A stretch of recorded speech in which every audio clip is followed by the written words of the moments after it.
O ke ui ka huli vela ka honua. O ke ui ka huli lole kalani. O ke ui ku ka iaka ka lae ho o malama lama ira malama. O ke o makali I ka po ka vale vale ho o kumu honua ia. O ke kumu o ka lipo I lipo ai. O ke kumu o ka po I po ai. O ka lipo lipo o ka lipo lipo. O ka lipo o ka la o ka lipo o ka po. O vale hoi.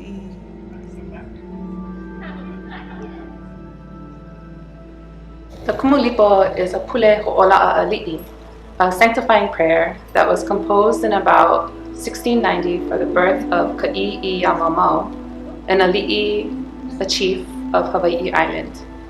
It's over 2,000 lines long, and it's basically a recounting of a chiefly genealogy that chronicles the creation of all of the elements of the universe.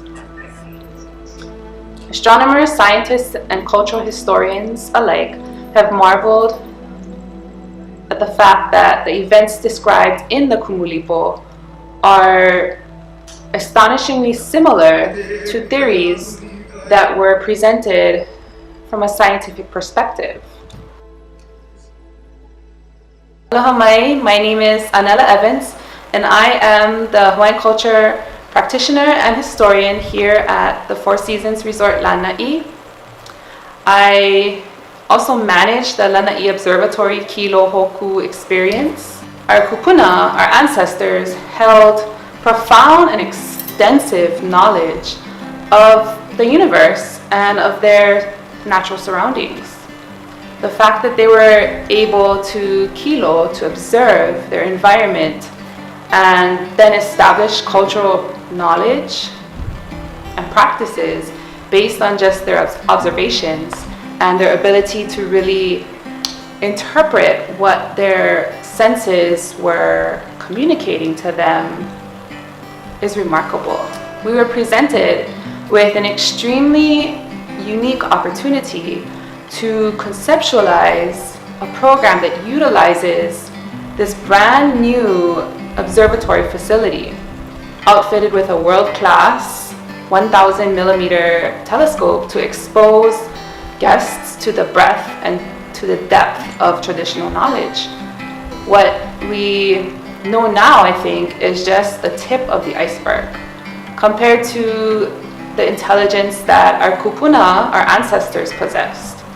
But we have the opportunity and actually the kuleana, the responsibility to share what was passed down to us and pair that with an exclusive guest experience in which we facilitate the use of this amazing piece of highly technical equipment to show guests the celestial sphere. The accuracy of our ancestors' predictions and the depth to which they understood the universe and the movement of the elements surrounding them was so thorough and deep. They were truly remarkable, and our objective here is to share how exceptional and how deeply intelligent they were.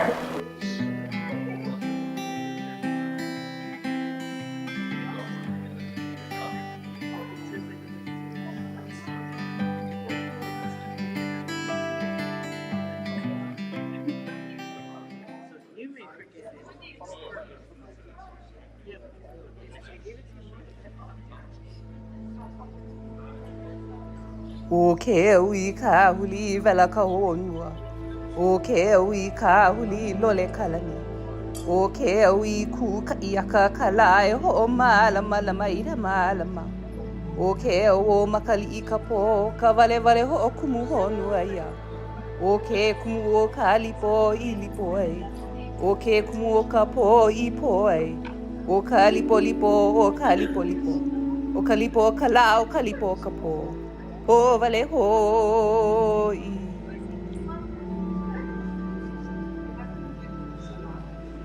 The Kumulipo is a pule ho'ola'a ali'i, a sanctifying prayer that was composed in about 1690 for the birth of Ka'i'i Yamamau, an ali'i, a chief of Hawai'i Island. It's over 2,000 lines long, and it's basically a recounting of a chiefly genealogy that chronicles the creation of all of the elements of the universe. Astronomers, scientists, and cultural historians alike have marveled at the fact that the events described in the Kumulipo are astonishingly similar to theories that were presented from a scientific perspective.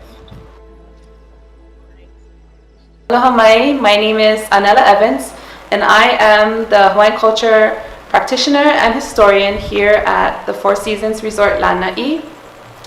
I also manage the Lanai Observatory Hilo Hoku experience. Our kupuna, our ancestors, held profound and extensive knowledge of the universe and of their natural surroundings.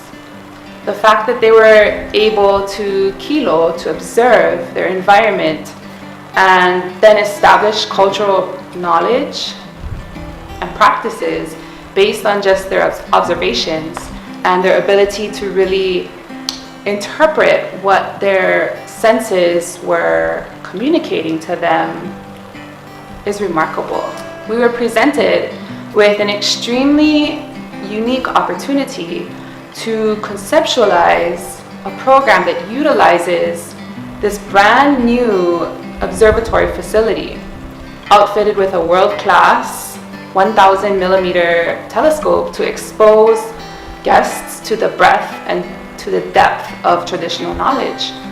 What we know now, I think, is just the tip of the iceberg compared to the intelligence that our kupuna, our ancestors, possessed. But we have the opportunity and actually the kuleana, the responsibility to share what was passed down to us and pair that with an exclusive guest experience in which we facilitate the use of this amazing piece of highly technical equipment to show guests the celestial sphere. The accuracy of our ancestors' predictions and the depth to which they understood the universe and the movement of the elements surrounding them was so thorough and deep. They were truly remarkable, and our objective here is to share how exceptional and how deeply intelligent they were.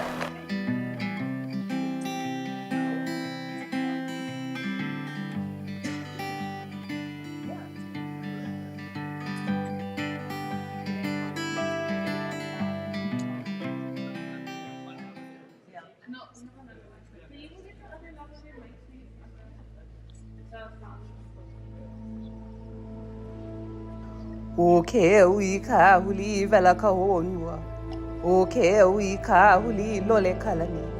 O ke ui ku ka iaka ka lae ho malama lama ira malama. O ke o makali I ka po ka vale vale ho kumu honua ia. O ke kumu o ka lipo I lipo ai. O ke kumu o ka po I po ai.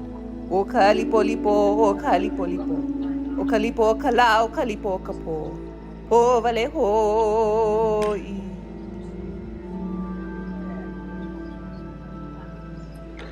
The Kumulipo is a pule ho'ola'a ali'i, a sanctifying prayer that was composed in about 1690 for the birth of Ka'i'i Yamamau, an ali'i, a chief of Hawai'i Island. It's over 2,000 lines long, and it's basically a recounting of a chiefly genealogy that chronicles the creation of all of the elements of the universe. Astronomers, scientists, and cultural historians alike have marveled at the fact that the events described in the Kumulipo are astonishingly similar to theories that were presented from a scientific perspective. Aloha mai, my name is Anela Evans, and I am the Hawaiian culture practitioner and historian here at the Four Seasons Resort Lanai. I also manage the Lanai Observatory Hilo Hoku experience. Our kupuna, our ancestors, held profound and extensive knowledge of the universe and of their natural surroundings. The fact that they were able to kilo, to observe their environment and then establish cultural knowledge and practices based on just their observations and their ability to really interpret what their senses were communicating to them is remarkable.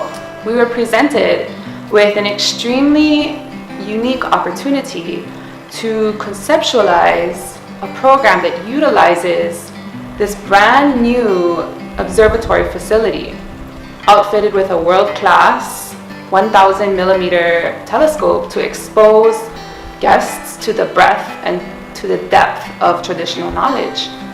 What we know now, I think, is just the tip of the iceberg compared to the intelligence that our kupuna, our ancestors, possessed.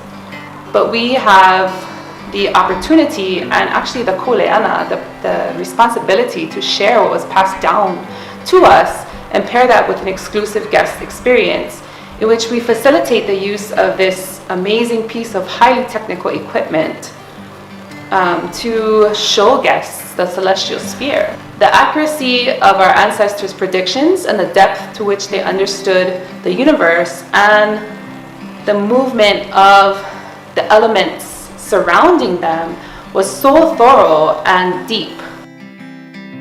They were truly remarkable, and our objective here is to share how exceptional and how deeply intelligent they were.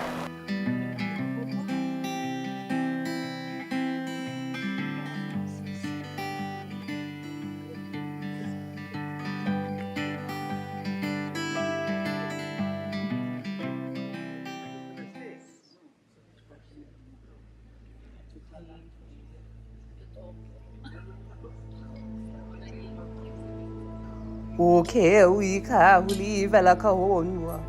O ke ui ka huli lole kalani.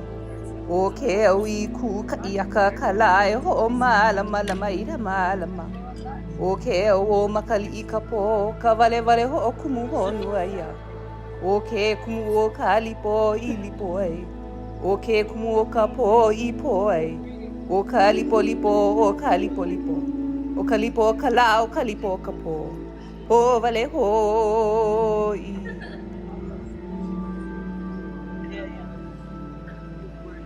The Kumulipo is a pule ho'ola'a ali'i, a sanctifying prayer that was composed in about 1690 for the birth of Ka'i'i Yamamau, an ali'i, a chief of Hawai'i Island.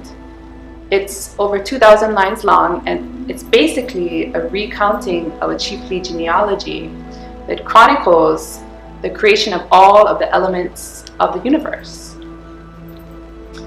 Astronomers, scientists, and cultural historians alike have marveled at the fact that the events described in the Kumulipo are astonishingly similar to theories that were presented from a scientific perspective.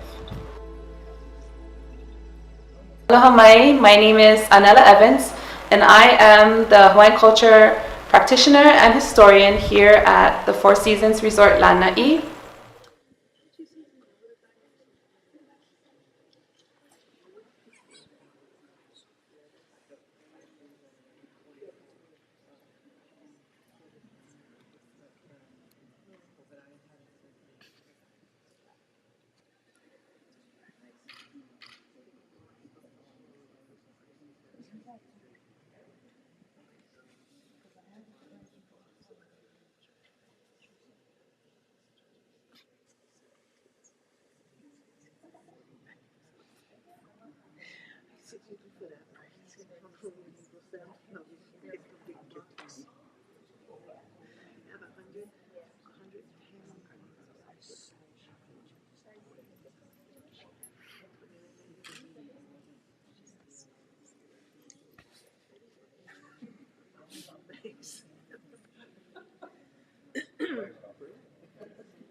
Ai mai ka ilana I malie ka ina yalo hangi na kuna mai ka pikola na ile ai hale ka ai ki one oli no huelo poyo mai o kupe hei ka e kukai mai ka imane le ka vai ka ohi o ka piha ai ka pua o ka ma o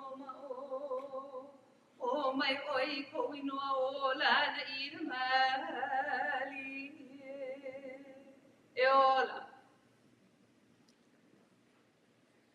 Aloha mai kako. Thank you all for coming this evening. I'm very happy and honored to introduce our distinguished speakers this evening. They hail from the land of the Uakanilehua of Hilo, Hawai'i Island. They are both very honored and distinguished and well-versed members of their respective academic communities. We have Larry Kimura, who was instrumental in the continuation and the preservation and the perpetuation, I should say, of Olelo Hawai'i, of Hawaiian language. He was fundamental to the movement to revitalize the language in the 1970s. And he continues to work today as a Kumulipo Hawai'i at Kahakaula o Ke'elikolani at UH Hilo. And we have also Doug Simons, who is an astronomer. He has worked for many years on Mauna Kea at various telescopes and observatories, and he now serves as the director of the Institute for Astronomy at University of Hawaii at Mānoa. So we're very honored, we're very happy to have these two gentlemen with us this evening. And without further ado, let's get our program started, shall we?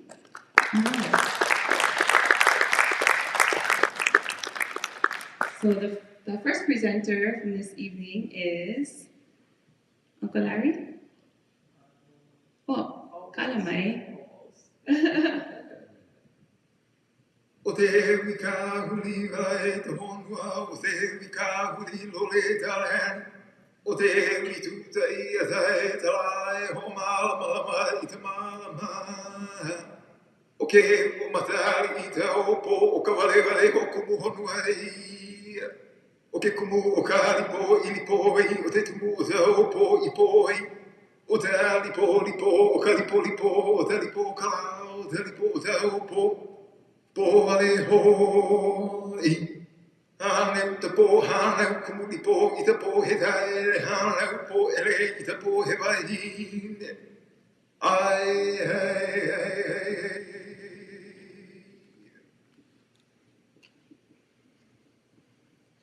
Ai, aloha kakayaka, kakayaka, wait a minute. Aloha hiaka kako. Should be moving up in front here.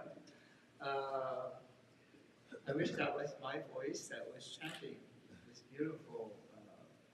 This is Kelly Group, one of our students at Mānoa at the University of Hawaii. Mānoa, a beautiful chanting voice. My penmanship is horrible, but I can still write. I'm literate. But in the old days, of course, we didn't have writing, so everything was recited. And I don't think you had to have such a beautiful voice as we just heard.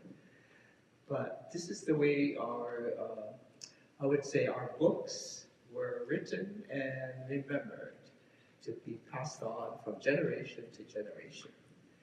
And so we're seeing here this slide of our seventh monarch, King Kalakaua, David Kalakaua, in 18, I would just go back to this other slide here, this other gentleman, Adolf Bastion. 1881 is what we see there, but he came to visit our Kingdom of Hawaii in 1880. He came, of course, from Germany. He was an ethnographer, anthropologist. He comes from this place we call the Western world, you know, where supposedly all our basic knowledge that we teach in schools, is the foundation is being established. So he was very interested in finding out about knowledge from other people. He traveled the world. It was quite a challenge, I'm sure, in those days. And before coming to Hawaii, he was in Asia, in Africa, in the Americas, gathering information from people like the native people of the places like Hawaii, native Hawaiian people. And when he came to Hawaii, he met up with our king, of course. And he expressed his interest. Our king was very kind in sharing something that was very valuable to our, and still is to our people, which is called the Kumulipo. Now, Kumulipo is made up of two words, kumu meaning source, and lipo is darkness. So literally, source of darkness. Now, what does that mean, darkness and source of darkness? Well, that's what we're here to hear more about this evening. But it is a ko'ihonua. A ko'ihonua is a wide word for what we call a, I would just say, literally, it is the connection to where we come from the beginning of time. So how we viewed where the beginning of time, where everything started. Kumulipo, so where everything started was the source of darkness. Embedded in this, I call this a book of 2,102 lines. So I don't know how they remembered all of these lines because it wasn't written, but it was chanted. Once you start to chant or read this book, you don't stop and say, sorry, could you repeat that line you just chanted? No, you start and you finish the whole thing. According to our Queen Lili'uokalani, who was she was the first, the sister of our King Kalakaua, who became, Queen Lili'uokalani became the 8th monarch, our last monarch.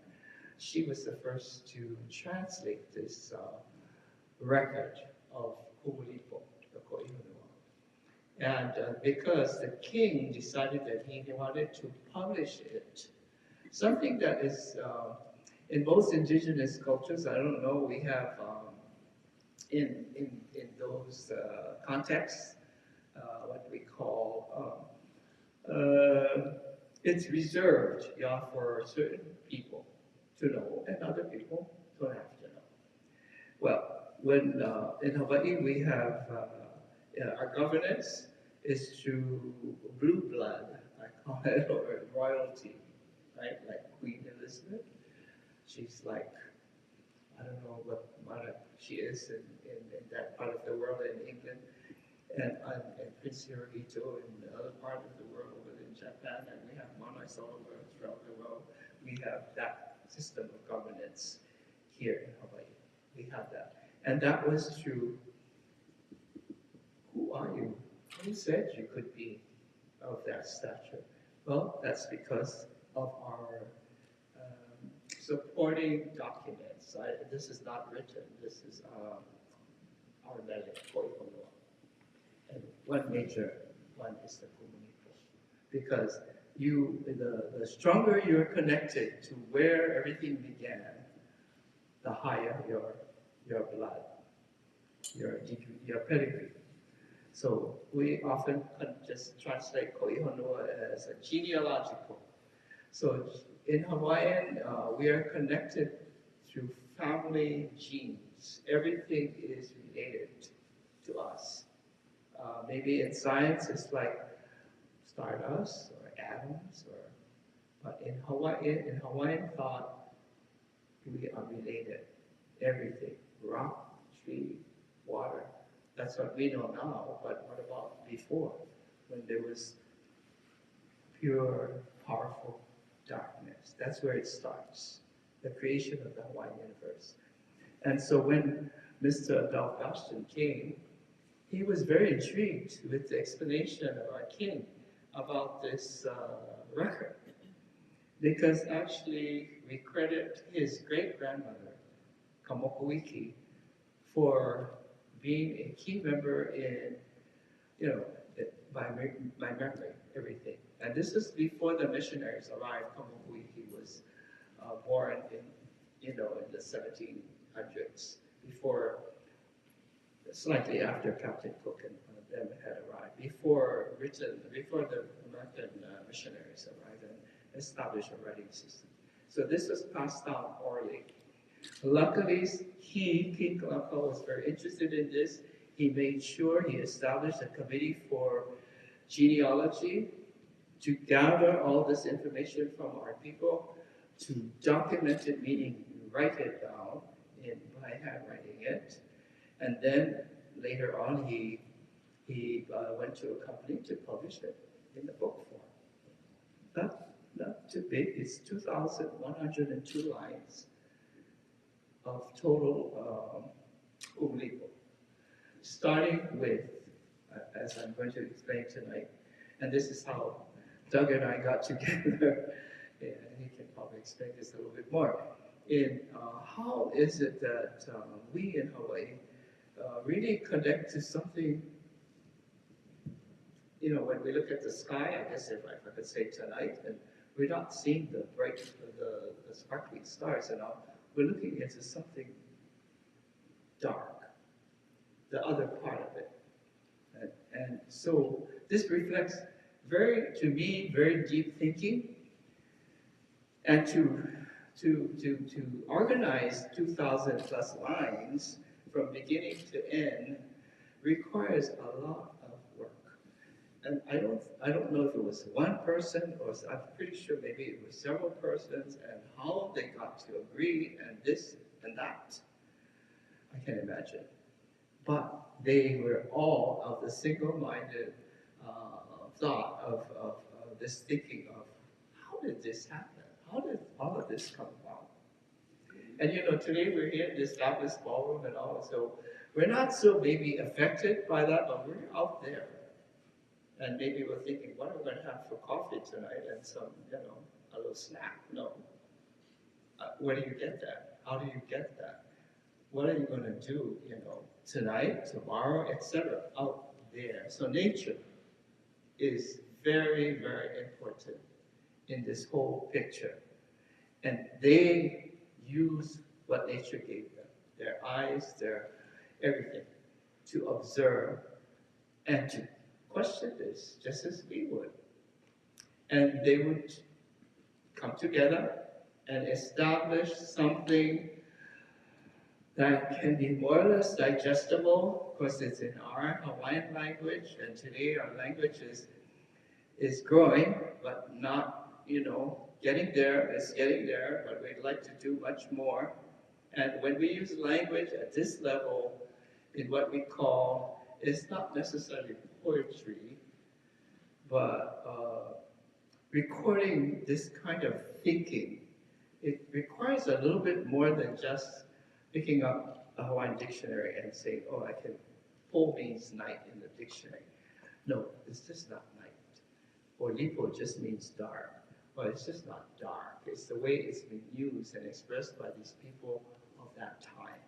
The source of darkness. So when Mr. Bastian heard about this, he was very much intrigued. He was the first to publish in German about the Kumulipo, only a portion of the 2,000 plus lines. So it's available in German, and some people have translated it into English.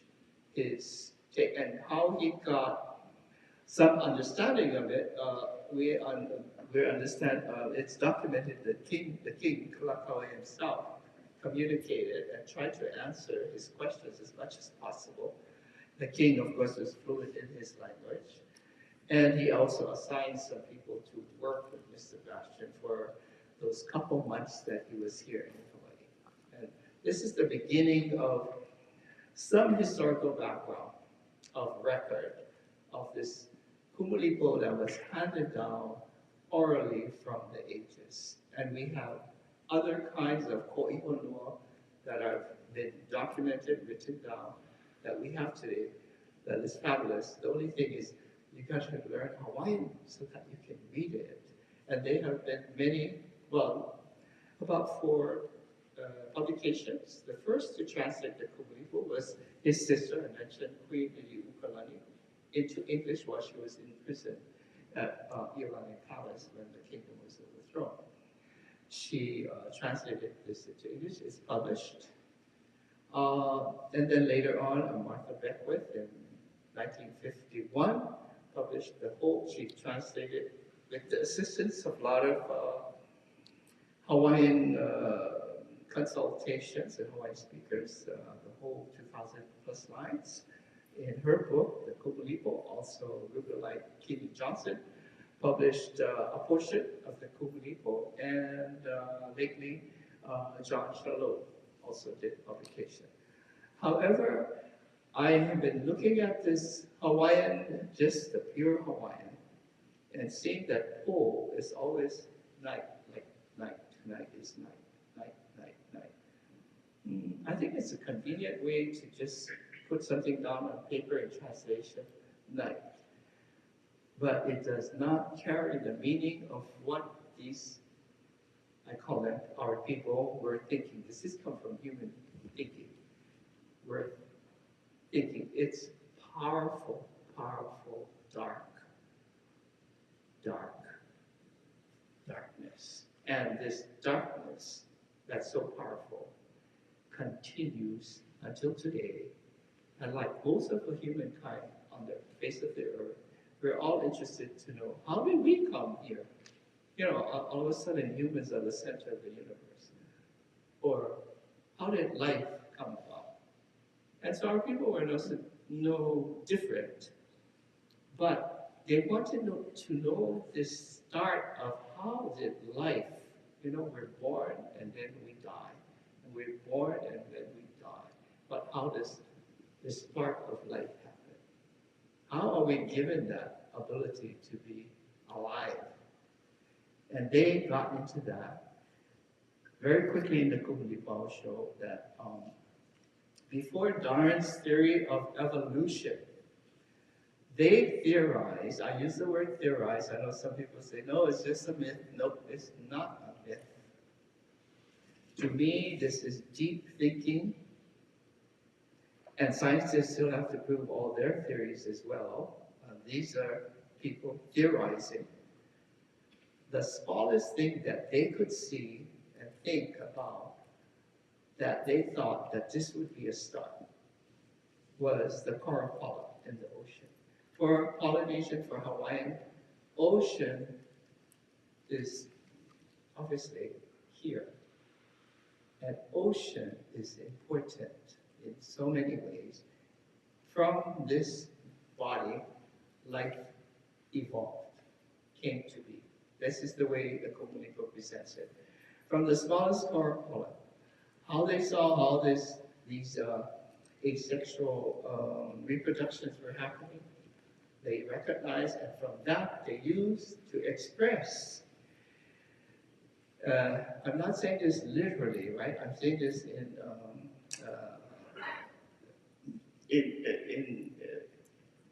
what's that word? Kuhoi, I'm always speaking this in Hawaii. So this is the to show their thinking of smallest and simplest into bigger. The simple, I don't know if it's simple, but the thing that we hear about the theory of evolution from Darwin, well, Darwin came much, much later. This is way, way before Darwin. And then from the Kumulipo, it goes into more simpler forms of sea life, sea worms and sea starfishes and sea urchins and other, and build and build and build and build and build and build. So we're going into there's 16 chapters in the Kumulipo to divide up all these thousands of lines. And the first 7 chapters deal with this thought about how this all came about. And it's very quick. It's like, almost like a wink of an eye. As long as the start has started, the thought is everything else will connect to it. Immediately, there's going to be, how do you call it, just spread, and like you, so you're throwing it out there from a little beginning here, and that's all. And how I think that is when I hear Kelly chanting it, and I can see it in reading, the way the language goes, hanau, hanau, hanau, hanau, hanau. When I keep saying hanau, hanau, hanau, there's a rapidity, quick, fast. So once they had thought about this, they also thought about, to me, something about fast, quick, immediate, like throwing a pebble in the middle of this pond and it goes like that, to me, in the way they were interpreting this in, of course we would have heard it. Now I'm reading it, and I can keep reading it, I have to. It's very profound in meaning. So anyway, he was taken by it, and let's go to the next slide. That's some brief historical background. And so just this word po, very short little word, P-O, and nowadays we put a macron over it because in Hawaiian it makes a difference when we say po or po. Po is a long vowel, and it simply means the underlying energy, this is not night now anymore, just not night, of the Hawaiian Ko'ilunua, the genealogy of the Hawaiian creation of the universe when time and space evolve. 151 lines with some use of po. Sometimes it's a proper name, sometimes it's common noun. 130 of those at the beginning, because this is setting the stage that this po is essential for everything else to occur. And that this po is here even now and will continue. And next slide. So we have here po no, and no is just for emphasis. So after every chapter, every chapter, every chapter, every chapter, it says, remember, po no, po no, po no, po prevails, po prevails. If you are not deaf and dumb and blind, you will hear what I am saying. You will hear it because we didn't write it. But now we're saying it. It prevails, and therefore the Kumulipo is galvanized through this thinking or hypotheses that of the creation of life, that everything in the universe begins to become related, as I said, because I said as soon as that whatever start of life occurred, we're all interested in that part, and they were too, the life, this thing called life. Their understanding was everything is connected to them, everything. And then the next slide. So here we have the 5, 6, 7, no, is it 15? 15, because we left off with 14 at the very start of the 2009 chant. And now we're going into 15, 16, and here's this hanao, hanao, hanao. And the succession of different forms of sea life in their thinking and in evolution, evolving. It doesn't list a bunch of sea life. It's an evolvement of sea life. It gets a little bit more complicated, I guess the word is. And I'll just keep it simply as that, not talking about biology and all marine science and all that. Just simple, but building, it gets bigger. The life form becomes a little bit more complicated. Hana ko hana kana he a ko puka. Hana ki ko enu he eli ho pu honu hana kana he ko e puka. Hana ko pe kana ki puka. Hana ko veli kana ki puka. Hana ko ina hana kana he hala puka. Hana ko hava ai o ka wana ku kana ki puka. Hana ko ha uke o ka uhalula kana ki puka. Right, so these are things we see right out here in our ocean, but they use their eyes. But they organized it, they thought about it. They were creating a theory. And so continuing, this is only at line whatever.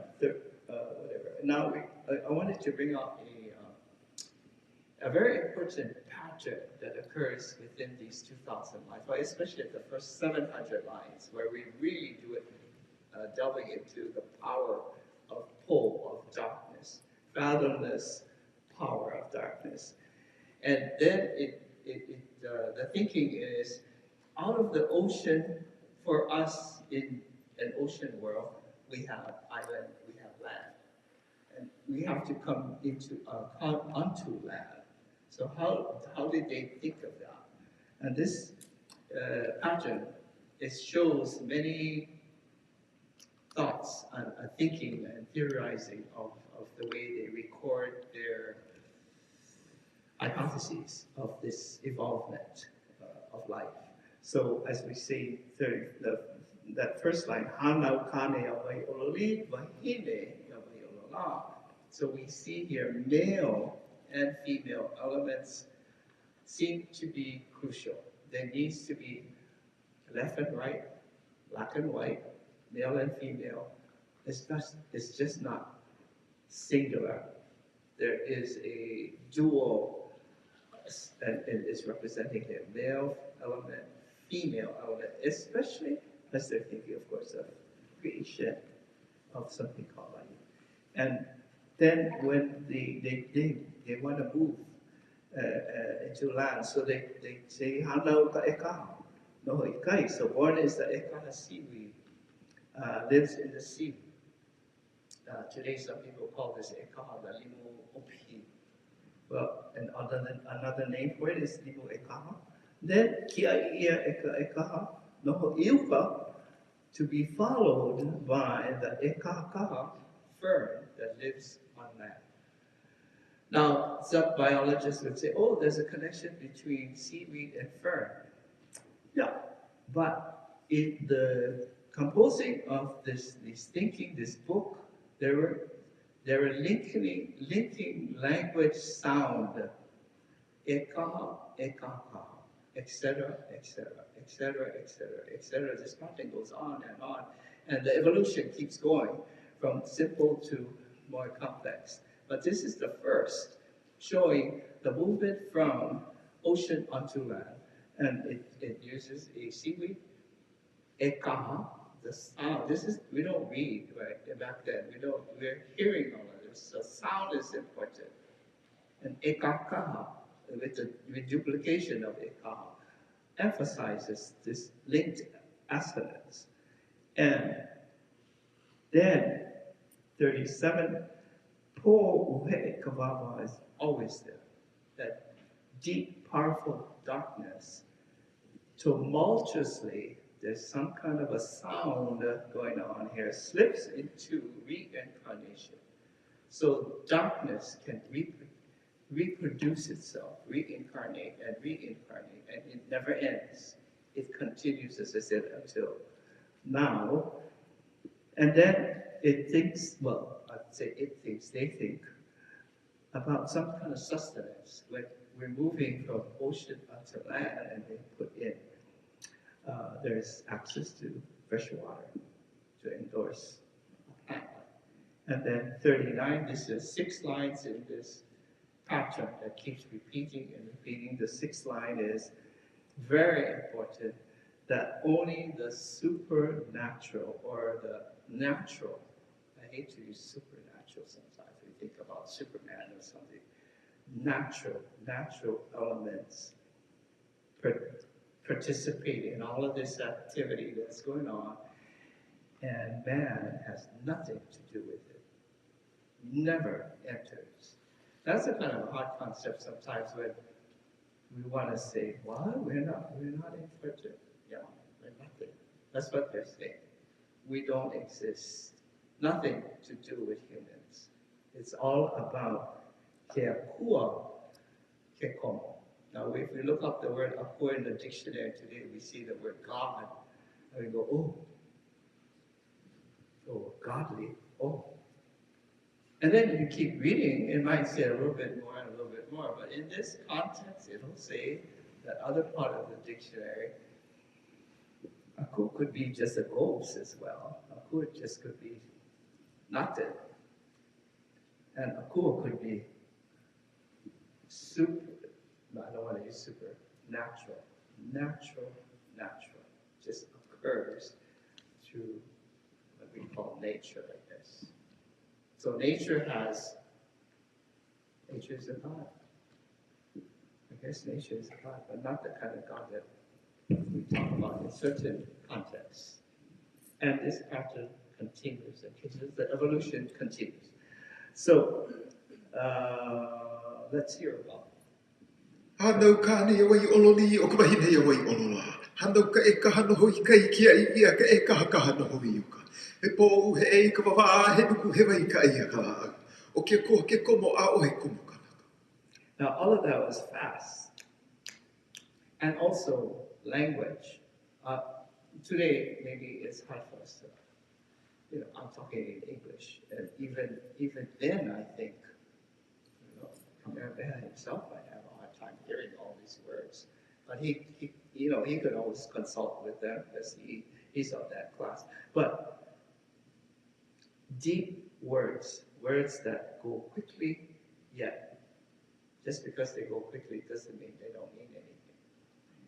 And now we have the chance to read it because, thank goodness, we have a written language, and our king said, I will publish all of this. So that is this 6 line, pattern that is emphasizing this transition now from ocean into land, and that pull is primary, this power of pull, and that man has nothing to do with this. And we continue, and we have this concept of nourishment. Even as life occurs, there needs to be sustenance somehow, and that there's this kind of dual element of male and female. These are the kinds of concepts that are emphasized in these 6 simple lines that keeps repeating. And then the next slide we have here, the emphasis again on pull. Simply pull. Simply pull. It's almost like, I guess, my parents telling me over and over, didn't I tell you once? Now I have to tell you again. Then I have to tell you again. Did you get it? Simply pull. Now what is pull? Pull is powerful. It is primary to everything. If we didn't have that, we wouldn't be here. That's their understanding. And they describe in the Kumulipo different kinds of pull. So the next slide. This pull, I'm trying to translate these simple words, 4 little words, that reincarnates itself, slipping and sliding, this movement, and there is great sound. Now, as I asked our astronomer here, I don't know if they can hear things out there, but this is the theory that our people thought of. I guess because if you have this way sliding and slipping, is it like you don't hear anything? Yeah, I guess you could have sliding, but we don't think so. There is like huge amount of noise. So Po reincarnates itself, but in slipping and sliding tumultuously. That's one kind of description. Po uhe'e ikamaha. Another kind of po is po vehi. We just named the black hole after this word that is in the Kumulipo. Po that honors with embellishments of decor, because vehi po is simply that word po, this powerful darkness, and vehi is just decorative, being, and decorative in honor, not just decoration just to be decorated. It's honor, honorific. And that's one kind of a po that we have in the Kumulipo.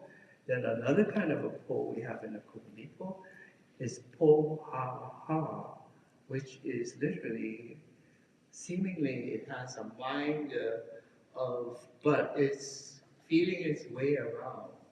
It's discerning. That's the kind of thinking of another kind of this darkness, this power. It has this kind of element. And another kind of po we have in the Kumulipo is Ohe'ea Loloa Kapo. That it is slipping and it's got continuous, never-ending motion. That's this penetrating po. It keeps going and going. In movement, slipping and penetrating. And then another kind of po is po Hilo.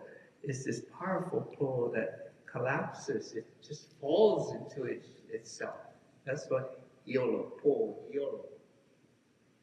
And another kind of po is this, another one is po niwai aya, which in Hawaiian, in English, is a spinning, dizzy power.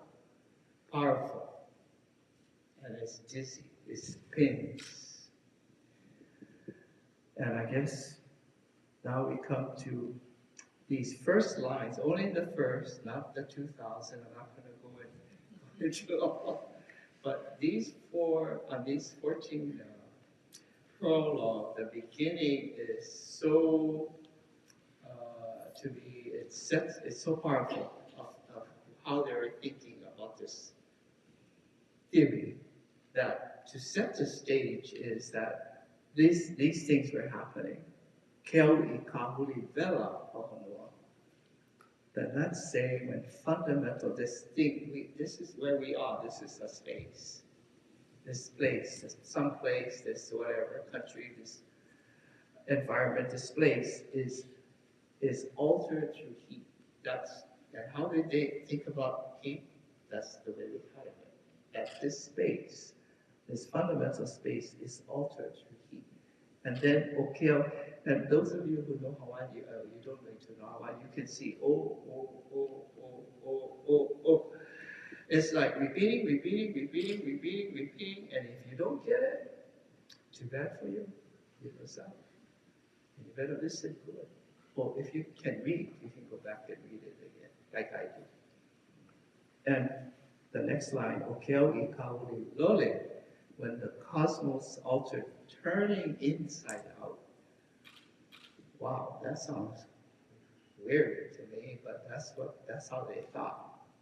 And then okeawi kukai'a kakala, when the sun was flickering, it's not the sun we see now, it was flickering between, trying to figure out dark or light. That's what they're saying.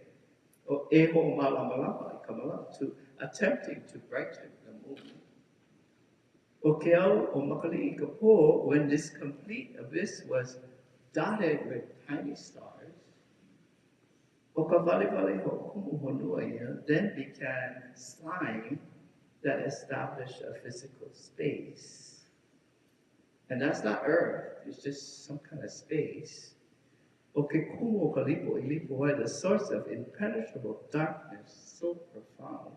And you see in Hawaii, lipo, as I said, you don't get it once, you get it the 100th time it comes around. Okay, kumo kapo in Hawaii, the source of boundless power reincarnating itself. Okalipo lipo, the miraculous, the dark, the deep. How many words can I say in English? Okalipo okapo, the darkness of the sun, absolute intense darkness. Simply, fathomless, simply darkness, penetrating fathomless. Hanao, darkness procreates. We're not talking literally giving birth as our females do, but procreates. That's the word we're using for in Hawaii, Hanao. Hanao Kumulipo Ikapo Hikane. And again, we get back to this male element, Kumulipo, source of darkness, is born in powerful darkness. A male element, Hanao Po'elehe Ikapo, He Wahine, Po'ele black darkness, born a female element. Po, darkness, is the foundation to the theory of the creation of the Hawaiian universe. This is the foundation. Mahalo for listening, and now I'll turn it over to our modern scientist.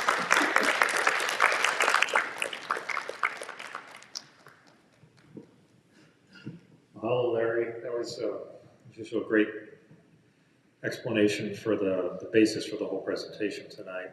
And we're going to sort of hand off the baton between he and I as I convey to you what I hear when I particularly look into the first dozen lines or so of the Kumulipo. Before I dive into the astrophysics and I make your head spin a little bit, a few words to sort of set the context here. We'll never know with certainty what they actually meant with these words, or exactly why these words were so important at the time, having been established for centuries, literally. I did want to emphasize, though, that we are at a kind of a unique stage. Larry didn't really emphasize it enough. His interpretation is unique in a lot of ways. That really caught my attention. And this sort of intersection, if you will, of contemporary science and this really remarkable interpretation and translation of Kumulipo is what you're witnessing through this presentation tonight.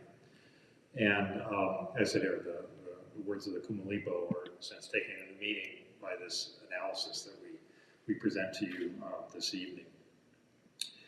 So in my presentations, I always like to throw curveballs every now and then. You'll see them over the course of the presentation. And the first one will be this setting for the story that I'll try and set up for you. And my imagination tells me that the questions that have been asked tonight, and I'll do my best to answer, have been asked for. And you can imagine, for example, maybe 1,000 years or so ago on the beach here, outside the resort. Somebody asked the question outside of a campfire, where did everything come from? I dare say everybody in this room has asked that question of themselves in one setting or another, at one point or another over the course of their life. And some of the answers that may have emerged from that question around the campfire include everything has always been here, so no need for it to come from somewhere. That's another way of stating what in astronomy is generally referred to as the steady state theory, which was predominant in astronomy for hundreds of years. It was kind of a dodge, in my opinion. Basically, the explanation was that the Earth has always been here, and it will always be here, therefore we don't have to think about it. You don't get a pass in Doug's test with that answer. Another potential answer is maybe everything came from the stars, which is incorporated in a variety of cosmologies, including Hawaiian cosmology. Partially true, leaves open the question, where did the stars come from? It doesn't fully answer the question, where did everything ultimately come from? Then maybe somebody off in the darkness answered by saying, well, maybe everything came from nothing.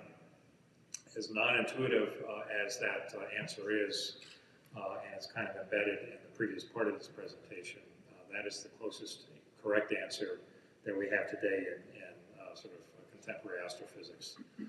And I'm going to do my best to explain to you tonight how you can generate something like a universe from what you think of right now as literally nothing.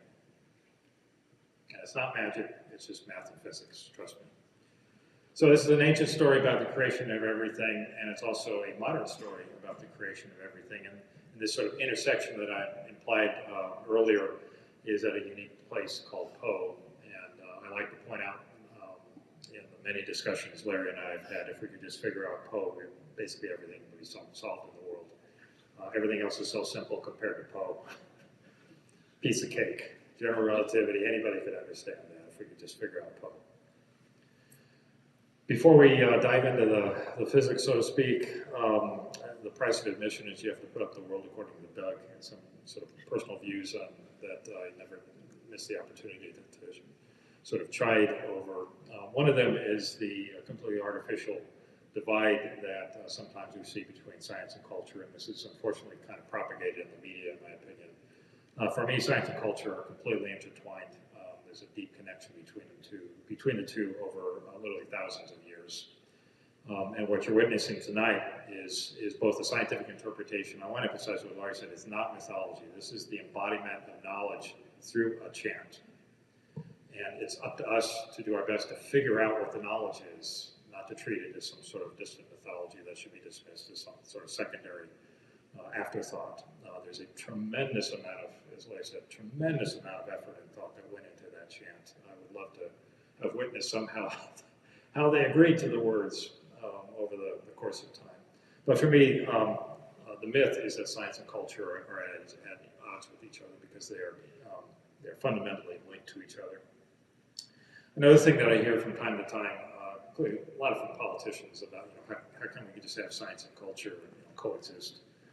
I sort of reject that notion because it suggests a separation between the two. I'm not into coexistence. I'm into unification between science and cultural perspectives because they are, like I said, essentially the same thing from different angles. An example of this is the Hawaiian program that Larry hinted at earlier. This is a program that's hosted by Loa, and it is the program that has sourced the names through a really interesting and nuanced and sophisticated process of Hawaiian naming of objects discovered by Hawaii-based telescopes, the most famous of which would be Oumuamua, which is the interstellar asteroid discovered 5 or 6 years ago. That's a computer animation of the black hole Povehi that Larry provided the name for. And for me, this is a beautiful example of how you essentially are creating hybrids between the name and the scientific discovery, and you're creating something more beautiful and resilient, as hybrids often do, than they could have had on their own. So if you imagine Po as some sort of object or force or energy source or something, but that you could visualize in floating in space, one way of looking at the way that Larry and I are both approaching our attempt to understand Po is kind of from a perspective if you could illuminate that object and actually projected a shadow. This is a very simple-minded approach to explaining how sort of a two-eyed analysis gives you information that's crucial from both a cultural and sort of an astronomical perspective. They both equally bring to the consciousness an exploration. They both bring important information. And they both need each other, as well as many other angles that I'll explain in just a second, that provide the deeper understanding that you don't get from just a purely mathematical, purely physical science, purely cultural perspective, or religious perspective. You have to weave it all together to try and get that complete picture, at least as far as I'm concerned. So new insights are really gained from multiple perspectives. And this is another way of saying, when you level the playing field like nature can, and sort of dispassionately listen to the information provided, you get that richer basis of understanding. The ways of knowing that indigenous cultures have is also something that's really fascinating for me. It's not just the words in the prelude of Kumulipo, which are really quite stark. For me, it's how did they come at the words? What were they thinking? What was the way of knowing in the culture, be it in not only native Hawaiians, but in New Zealand, across Polynesia, Australia, etc., in South America, there were indigenous ways of knowing that brought with them a unique perspective that, details aside, if I could get into that mindset, it would allow me to look at the same thing from an indigenous perspective and get that deeper understanding that in my sort of tunnel vision of a trained scientist, I don't necessarily have on my own. The cosmologies represented tonight include, of course, Hawaiian cosmology that you have represented in the prelude to the Kumulipo. And on the right-hand side, those are the sort of the pinnacles of 20th and now 21st century physics, general relativity, and that's a very famous equation sort of defining quantum mechanics, and those have stood the test of time over 100 years. It's a little disappointing we haven't moved beyond GR and QM, but maybe someday we'll have a more sort of unified theory. The most stark line in the Kumulipo is the very first one. It's when fundamental space altered through heat. And that is a different interpretation than every other interpretation of the Kumulipo that Larry mentioned. And it's a beautiful description of the Big Bang, as I will try and explain to you in just a bit. So countless generations have witnessed the night sky, and they will in the future. And when I think about where we are now with the Kumulipo and the knowledge embodied in that, and the story that that represents, and everything we share is basically the story of our time. Today, we also have a story called the Big Bang, and I've been part of many people who have tried to build chapters into that story. In 1,000 years, the Kumulipo and the Big Bang will be stories, and there'll be new stories about the origins of the universe that use those as sort of foundational elements. And for me, as a scientist, I realize some may view that I'm treading on, in a scientific sense, ground that's very shaky because the Big Bang has a lot of supporters, including me. It's got a lot of holes as a theory too. It's incomplete. It's not the final say, so to speak. And I look forward to this, even in this century, essentially turning the page on the Big Bang. I actually think it is too constraining. A lot of times in my presentations, I don't like using the term universe. I use the term realm because I think the universe is too confining actually when we actually look at the physics of what's in the universe and potentially beyond the universe that we have access to here on planet Earth to actually study. As I mentioned before, astronomy and culture are a couple of perspectives that give you this sort of broader understanding of things. It could be religion or philosophy, dance, art, music, all of these things that represent part of the human experience for me are basically just forms of self-exploration. And the more that you can sort of encompass this knowledge set through the perspective of those who practice these various things, these various ways of exploring not just themselves but the world around them, the deeper your understanding will inevitably be. Generally introduce this slide as the most audacious plot you'll ever see. So the most audacious one I've ever attempted, called Truth. I'm going to chart truth versus the concept.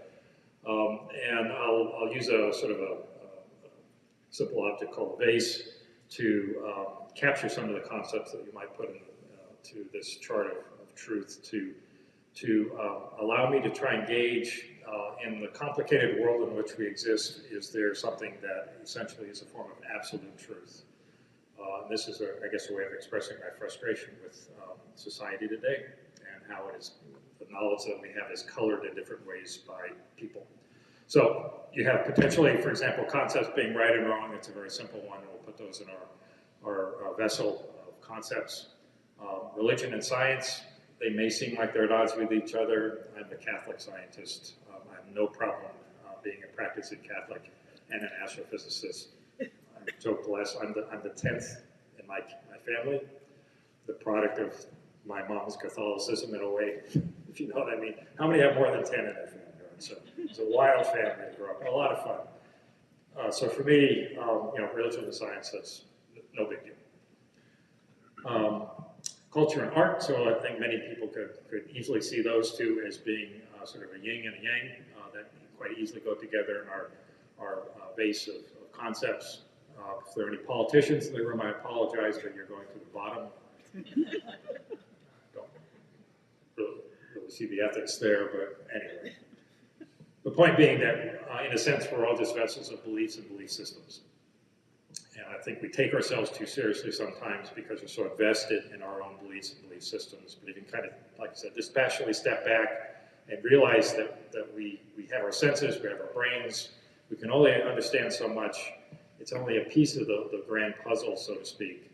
And therefore, what we all bring to that puzzle to make it complete is the value added.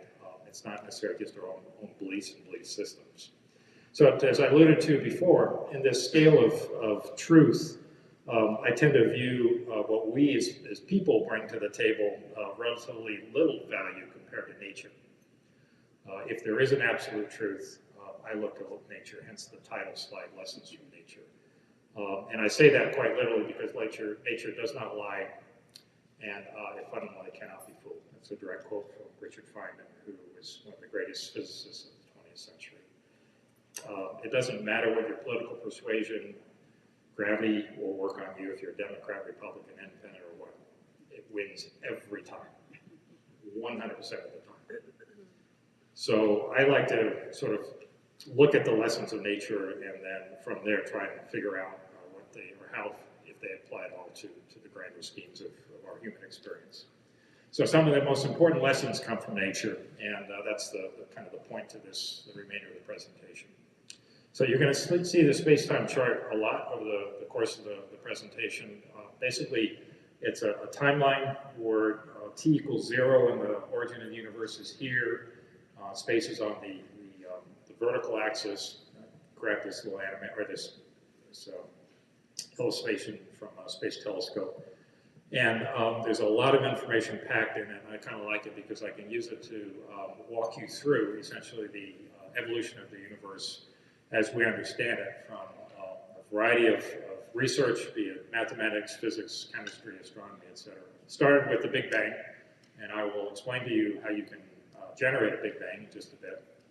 And something called inflation, which in physics world means nothing but to do with the cost of gasoline these days. Inflation in physics world is a completely different animal. Cosmic background radiation came after that, so that's the colorful bit in here that I'll explain in just a bit. It's called the scattering surface, and it's the last vestige, if you will, of the residue of the Big Bang through which we cannot view backwards in time any deeper from our vantage point. Then the so-called dark ages, that's the black strip there in the middle. That was the time between the Big Bang and when the very first stars formed in the universe. And we get to what astronomers call cosmic noons. Our names aren't very clever, I'm sorry. But that's somewhere in this area, and that corresponds to when the peak star formation occurred over the history of the galaxy. Right now, or the universe.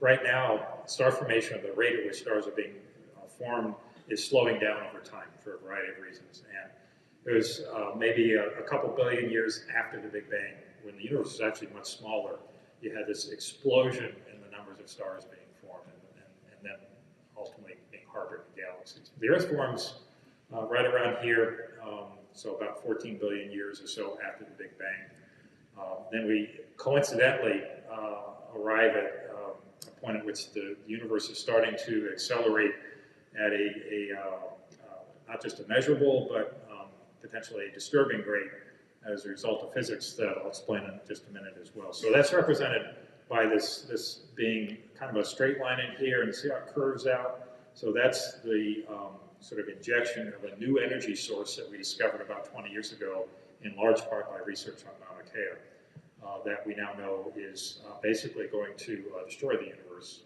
at some point in the future. And finally, here we are today at the sort of 13.7 billion year mark, going left to right. So to try and answer the question of what came before, which is something that you don't necessarily hear a lot about, I'm going to tackle that one, what happened before t equals 0.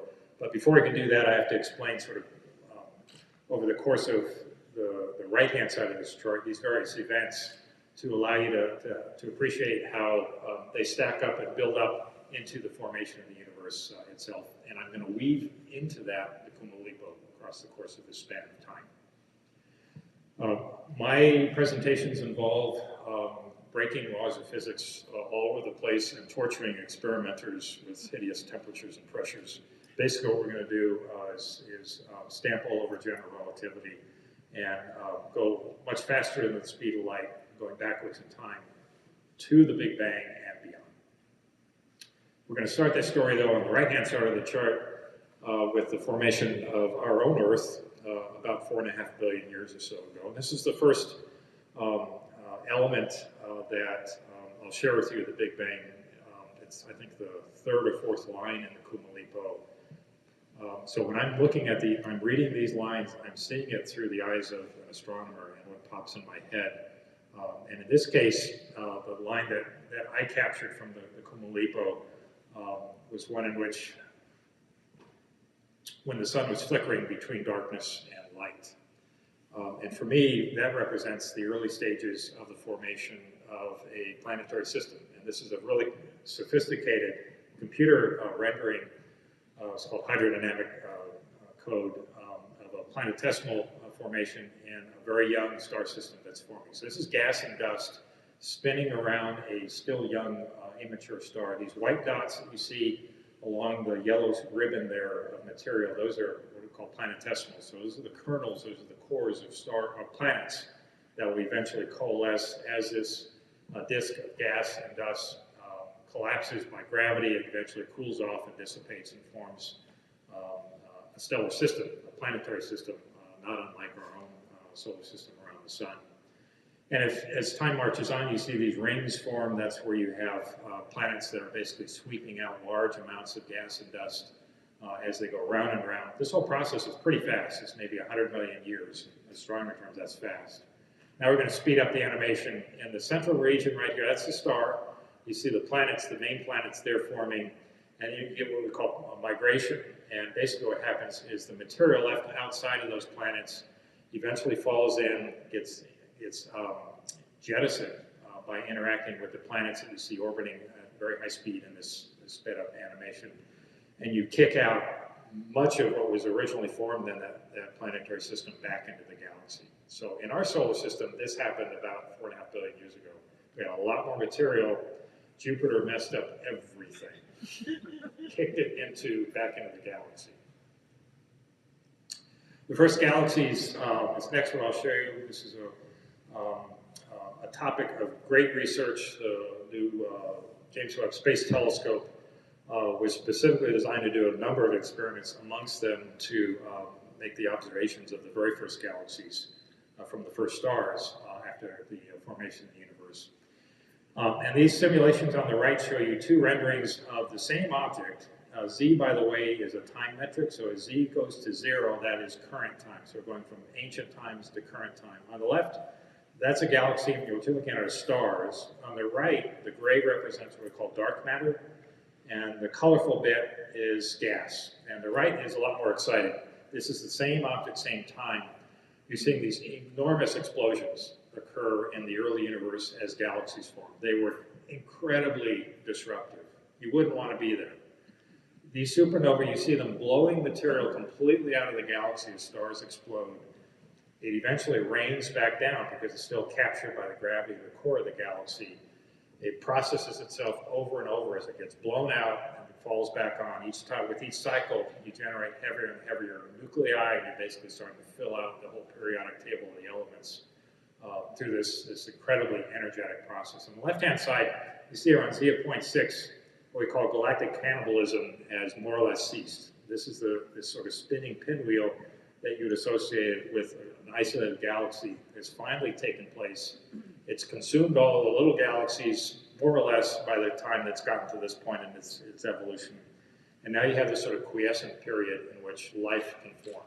We needed that on Earth. Most of the history of life on the Earth, we were basically just slime. It's one of the very latest part that the most advanced forms of life that we have right now.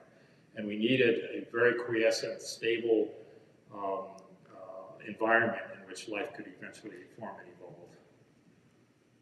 So a little further to the left, as I go right to left, we go to the Dark Ages. Does nothing to do with knights in shining armor or anything like that.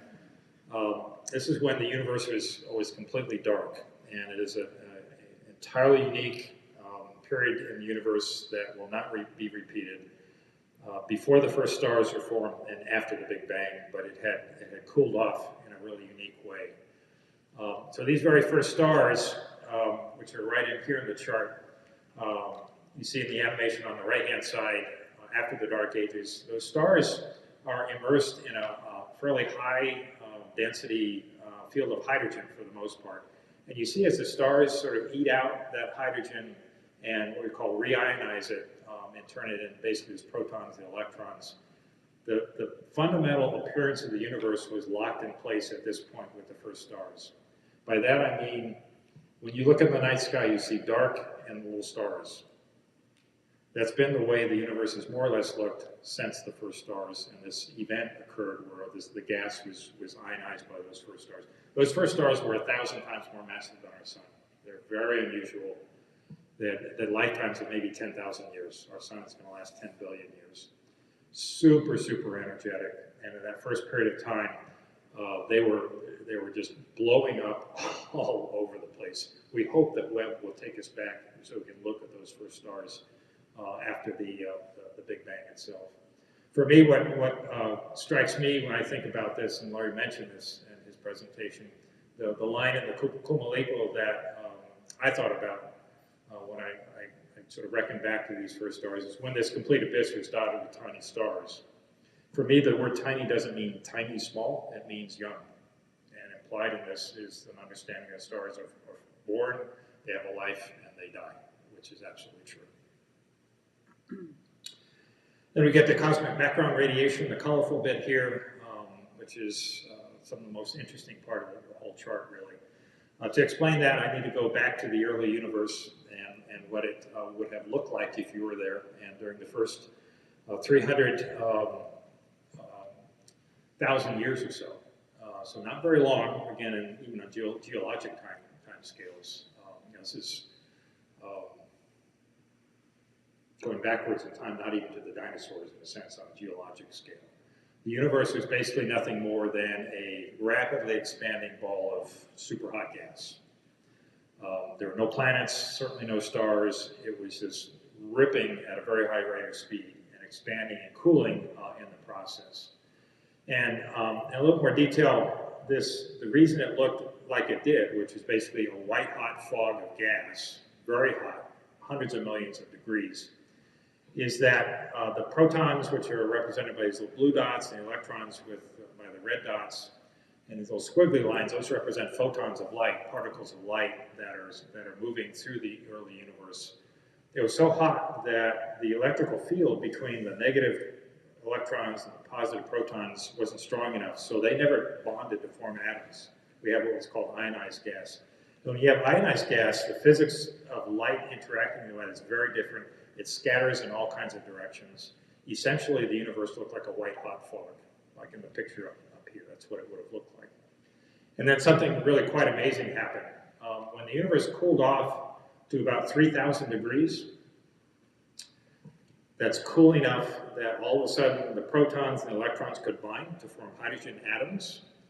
And when that happened, the photons no longer interact with the hydrogen atoms nearly as much. They can pass through space unimpeded by that material.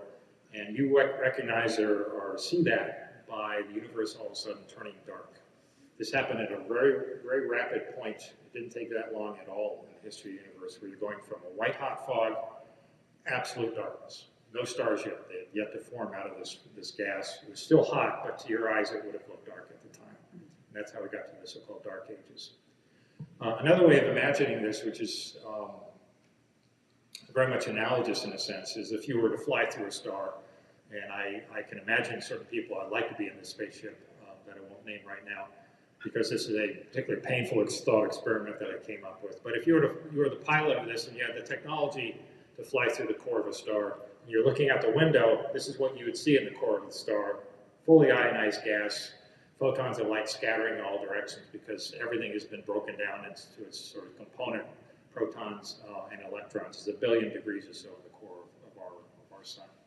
And then as you fly out the other side of the sun, what happens is you've entered a region of neutral gas, and all of a sudden out your window, everything would look dark again. So it's a very analogous way of explaining the basic appearance and physics of the early universe when it went from a white hot ball of gas to the so-called dark ages. It's important to point out that, I think a lot of people see the sun as quite naturally as a sharp-edged object. It's not sharp-edged at all. Many of you have seen pictures of eclipses in which there's a lot of gas beyond the disk of the sun, which pretty convincingly shows you there's a lot of material beyond that sharp edge.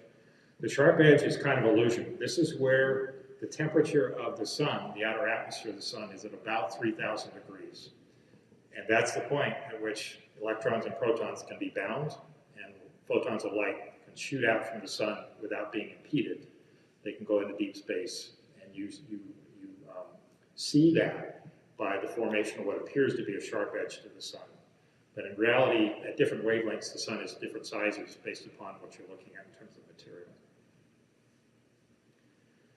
So, another way of describing this is that the surface of the sun, and this is actually an actual picture of the sun that's spinning around here, is what we call a scattering surface. So this is the last surface as photons are generated in the core of the sun. They work their way out. It takes millions of years, by the way, for them to find their way through the scattering process to the edge of the sun as we perceive it. And then they fly off, and they're free to fly off to the edge of the universe, so to speak. That's a scattering surface. It turns out there's another scattering surface, which is magnificently bigger and more impressive than the sun's scattering surface, and that's the scattering surface of the Big Bang itself. So about 300,000 years ago, when the Big Bang product cooled off to 3,000 degrees, imprinted on the sky is this pattern, and you may have seen this before. This is a remarkable map of the radio emission from that last scattering surface. It's visible in the night sky as a residue of the Big Bang. These little dots represent temperature changes. The reds and the yellows are a little bit hotter. The darker blues are a little bit colder. By a little bit, I mean the difference in temperature from red to blue is about 1 part per billion.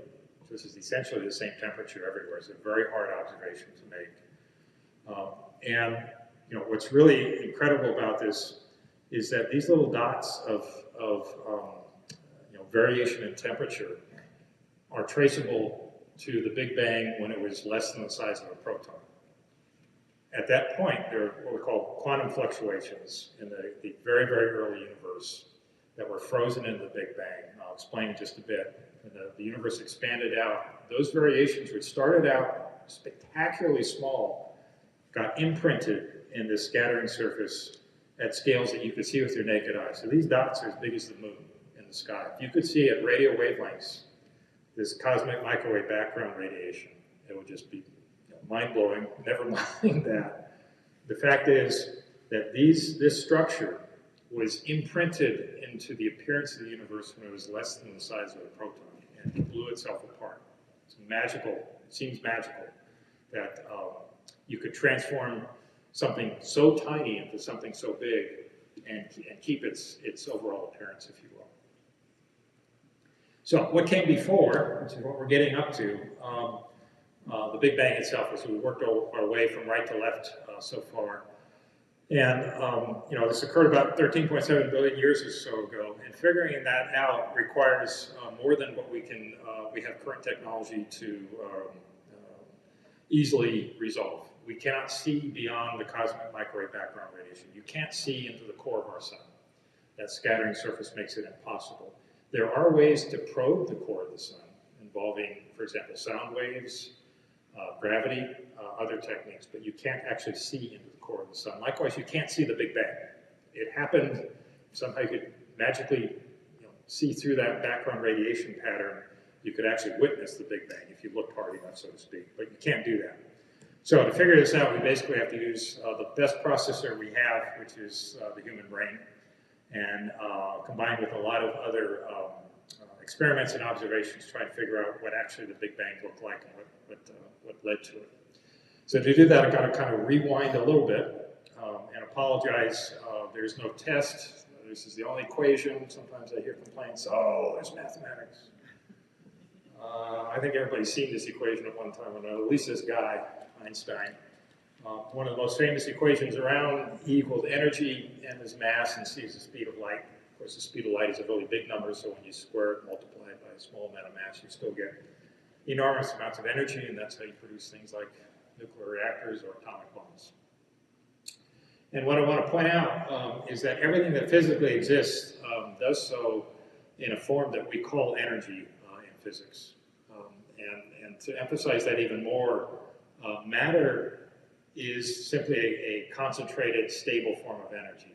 So forget matter. You know, people tend to think, well, this is matter, and I'm feeling light or something like that, and that's energy. This is just an energy field. This podium is just an energy field. It's stable.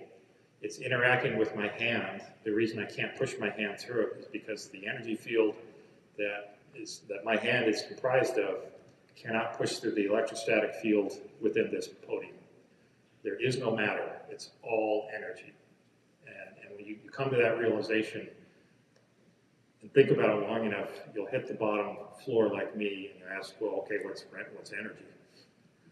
The answer is, I have no clue.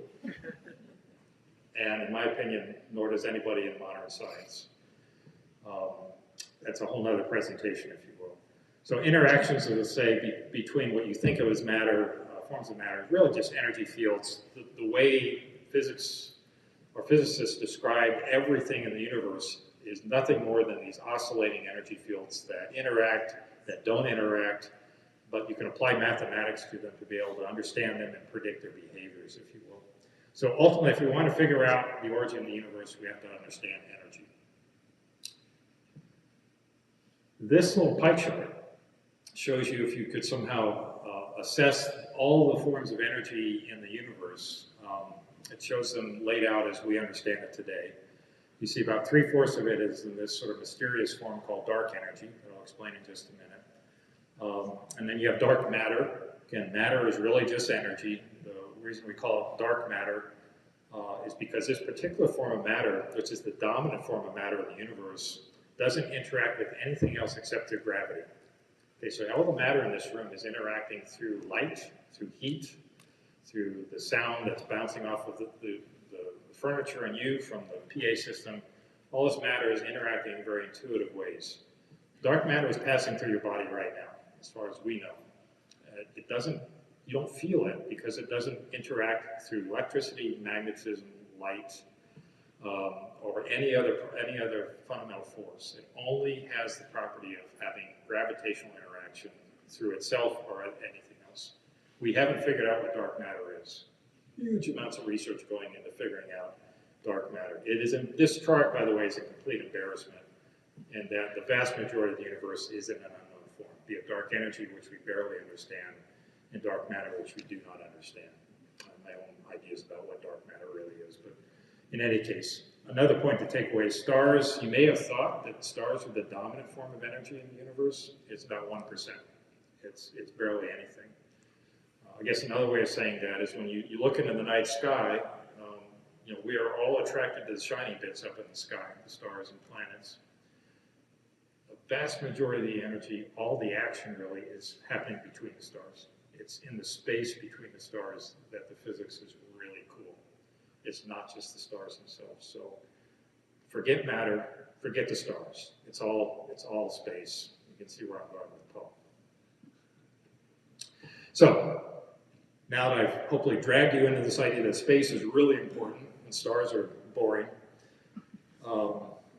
let me give you another sort of thought experiment. Imagine you were way outside of our galaxy, way off in deep, deep space, and you wanted to know what is typically in just a cubic centimeter of average deep space in the universe. And on average, that 1 cc would include 1 free-floating proton. By mass, it would have about 5 of these dark matter particles. Not quite sure what they are, but that's our best guesstimate about the densities involved. And involve a whole bunch of these little guys, and there should be a lot more, but I gave up. And there's a particular incredibly complicated PowerPoint slide. And that is basically it. You can throw in some neutrinos as well. Again, there are not nearly as many neutrinos as there are these little particles.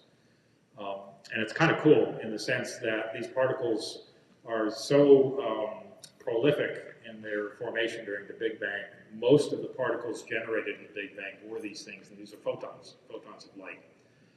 The Big Bang created so many photons that every cubic centimeter of space in the universe has on average 400 photons from the Big Bang. So they're all redshifted to a different wavelength right now, but your bodies are right now host to roughly 100,000 to maybe 1 million photons from the Big Bang right now that they're going through you at the speed of light. They're actually really trivial to detect. We have enough people with gray hair in here that you recognize what this is. It's an analog TV. We tried the kids who have never seen these things before. They did exist. I grew up with black and white TV. Turns out that what we call snow on an analog TV, 1 dot in 100 is a direct detection of a Big Bang photon. They happen to be at the right frequency that at TV transmission frequencies, you can pick it up with your rabbit ears on an analog TV.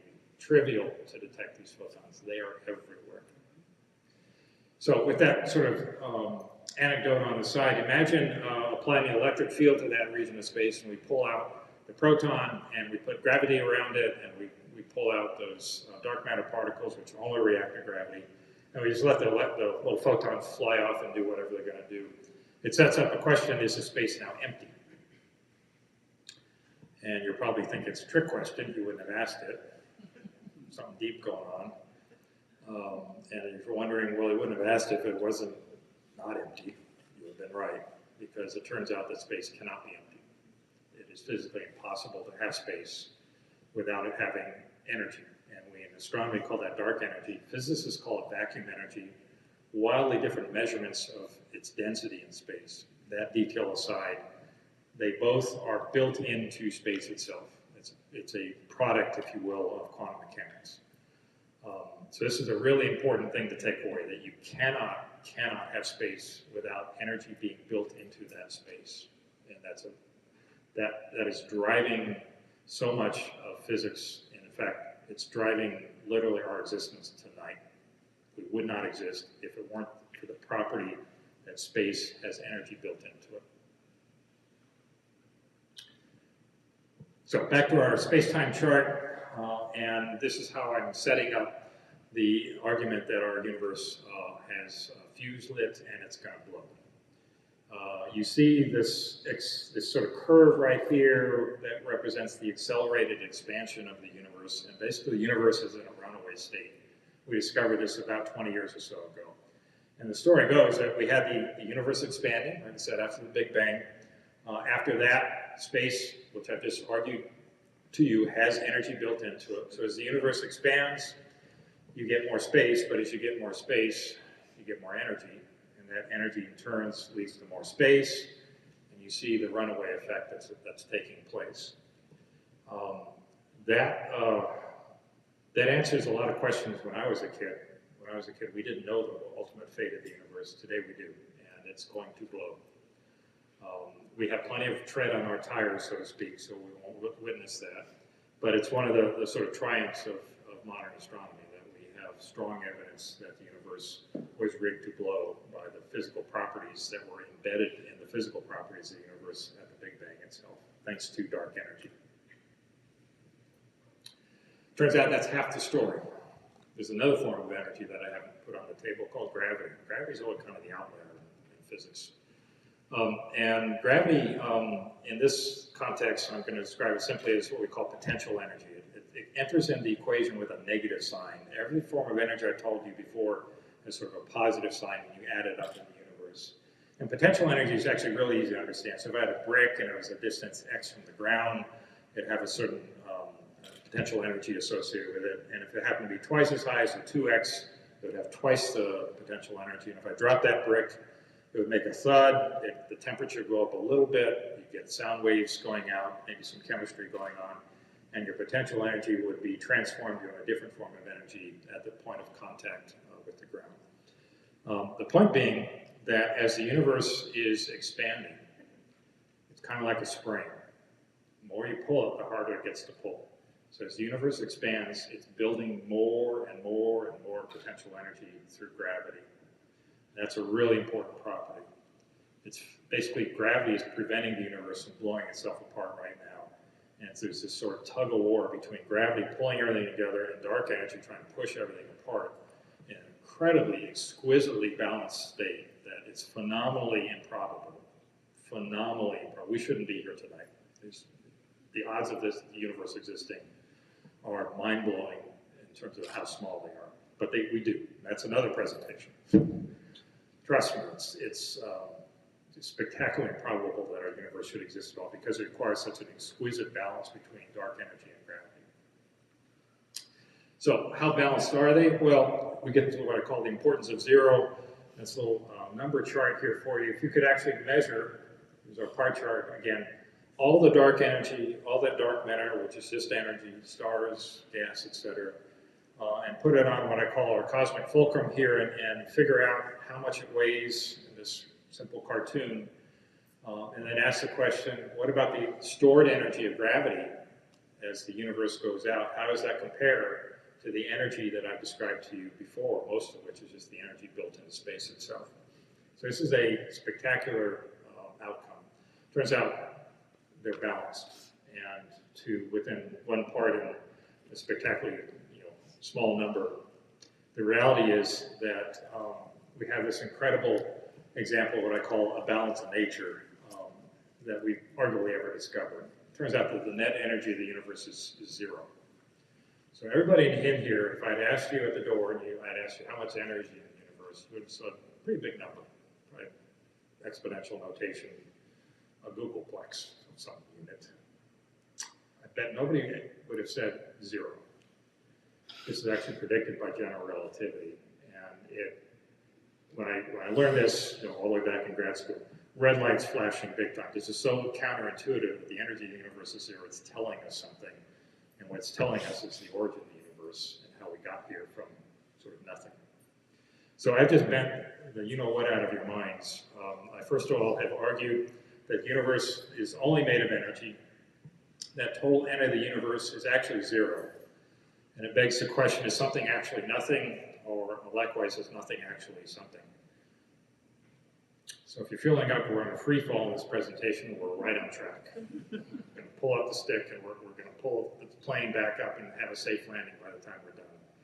But I want to set up the certain notions that I think are prevalent and sort of recalibrate those before I explain where we think the universe came from. Because you got to abandon notions like the universe is enormous amounts of free energy, or that the universe at some point isn't going to blow up. So to answer the question, let's explore some of the building blocks of the universe and what I call sort of the ultimate sort of processing machine over the history of the entire universe.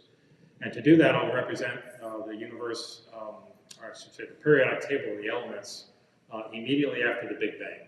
And if you're like me and you have memorized the periodic table in high school and chemistry, even I could have passed this test. The entire periodic table of the elements after the Big Bang was hydrogen and helium. There was nothing else.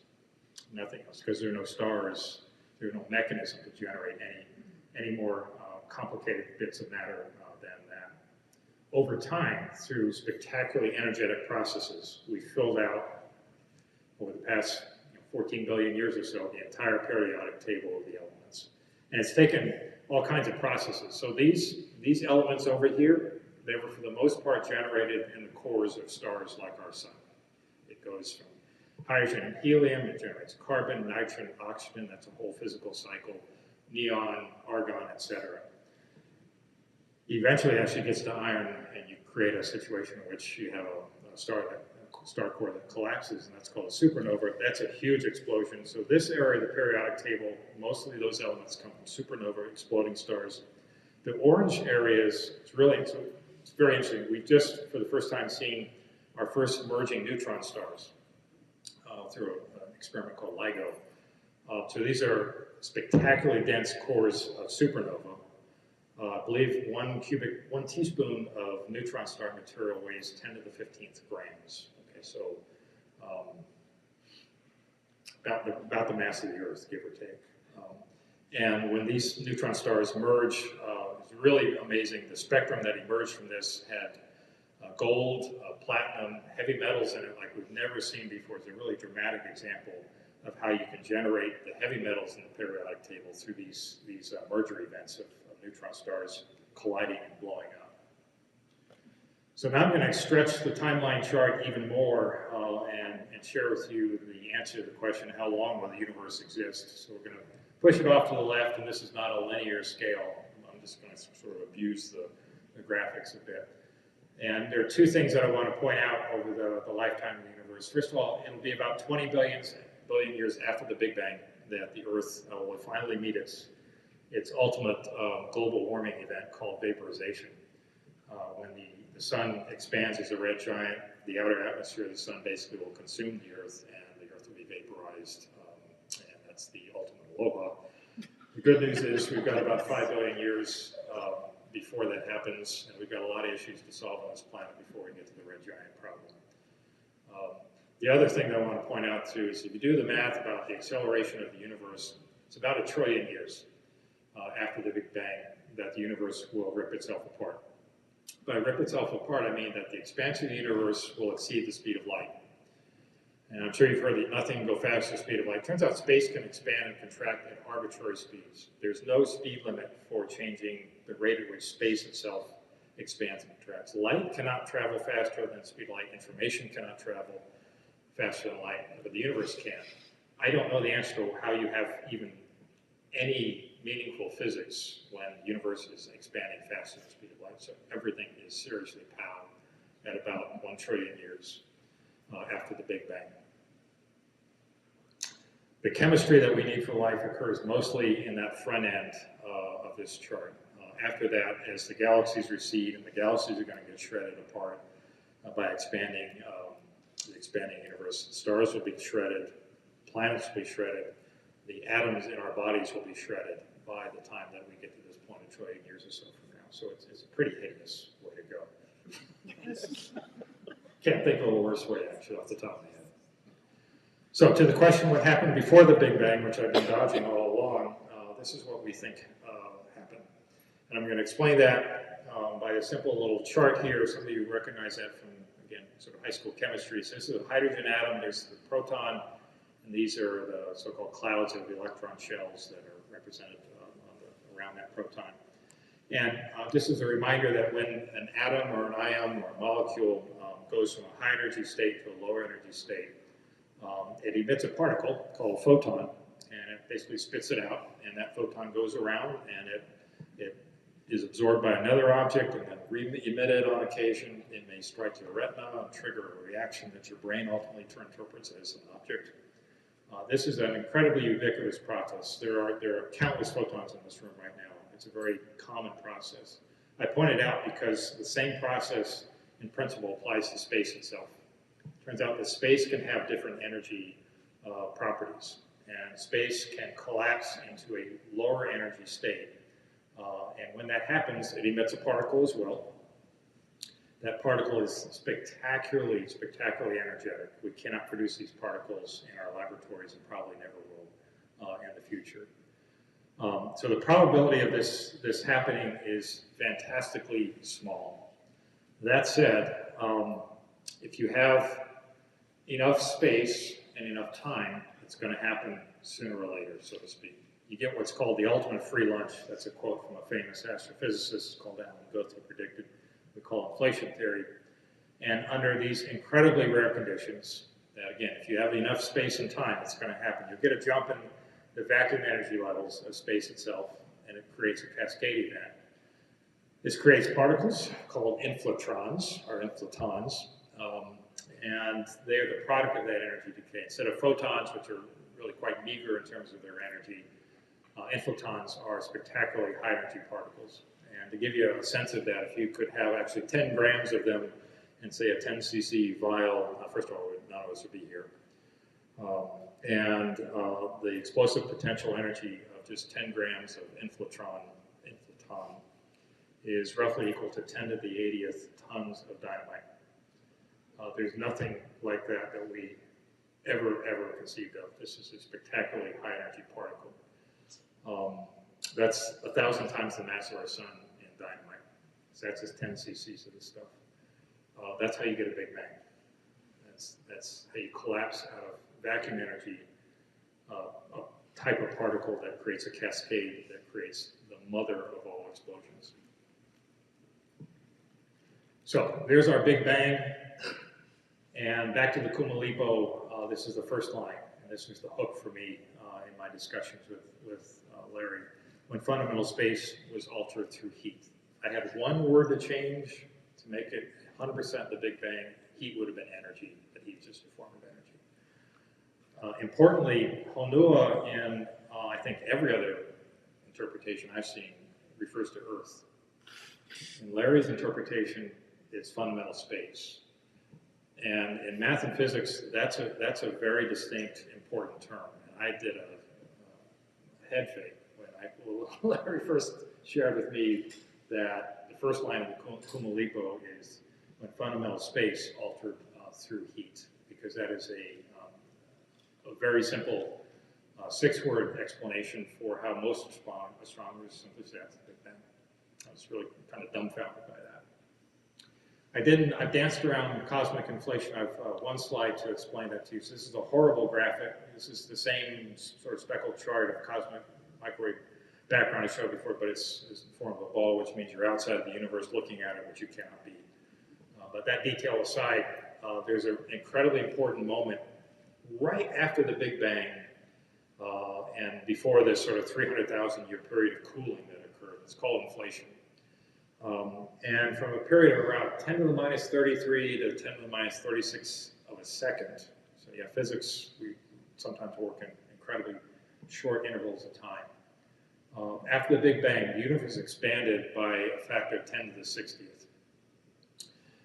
So that is way, way faster than the speed of light.